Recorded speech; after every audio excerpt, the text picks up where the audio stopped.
I don't know how many more tutorials I can make where I actually don't repeat myself and keep showing the same thing over and over.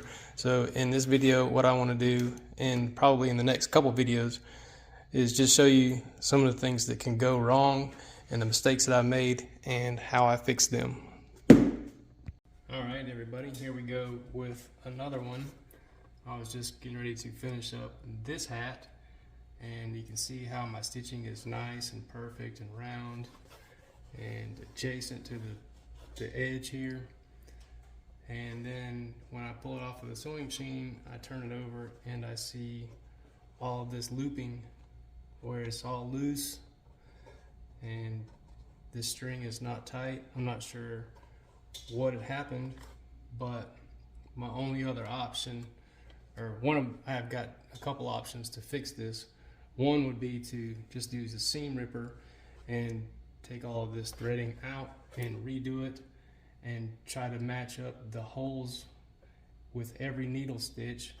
Or what I've opted to do is take all of this excess string right here I'm just using a seam ripper, and I'm not using the sharp end, I'm using the blunt end on the back, and I'm going to pull all of this excess up, maybe, and I'm just going to work my way all the way around the hat to where I can get all of this excess string pulled up and taken up. And then when I get it to the back here, I'll tie it off and then probably put maybe just a tad of super glue on there to make sure that the seam never comes apart again. But so this is another situation where you get almost done and something like this happens and you have to kind of step back and think of a way how to fix it. Like I said, I could just seam rip all this stuff out and go back again and try to make the needle punch in every exact hole, but I'm going to try this way first, and if it doesn't work, then that will be my next option. But I'm pretty confident that this will work. I've already tidied up this whole section right here, so I'll let you know how it goes here in a minute.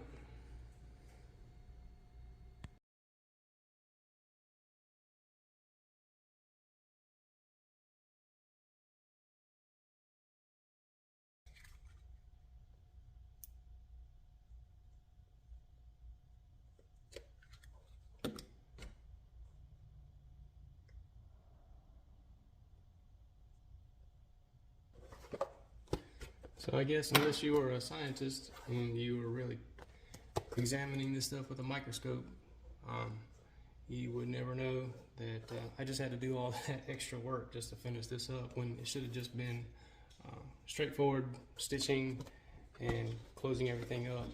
I'm thinking maybe there might be some glue or something on my bobbin down here. Not sure exactly what made it bind up. I think everything's pretty clean, but I'll have to take this plate off and just verify that there's make sure everything's kind of working smoothly. But like I said, that was another tip. If you have something that messes up, I don't think I've ever made more than 3 or 4 hats total that I didn't have to do some kind of modification on. But yeah, hope that helps, and we'll see you next time.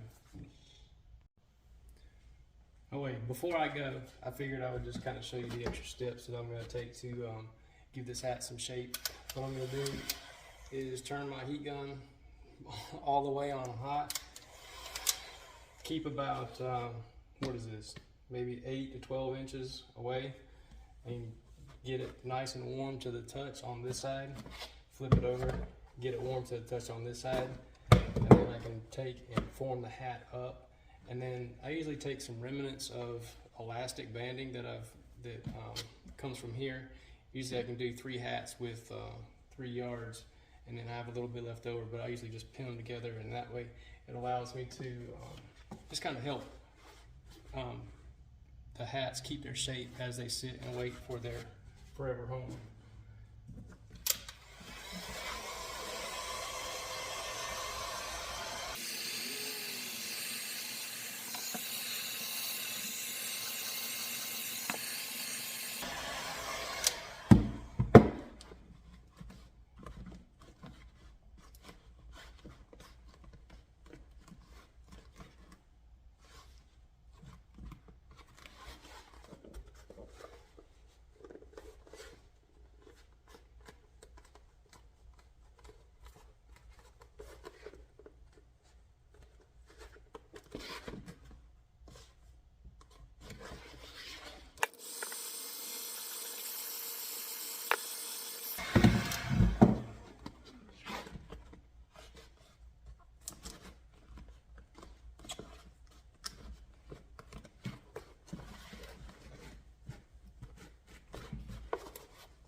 All right, so that's going to wrap it up, and hope you guys enjoyed it. I hope this helped, and stay tuned for more tips, as I presumably will probably mess up something on the next one. So we'll catch you later. Bye.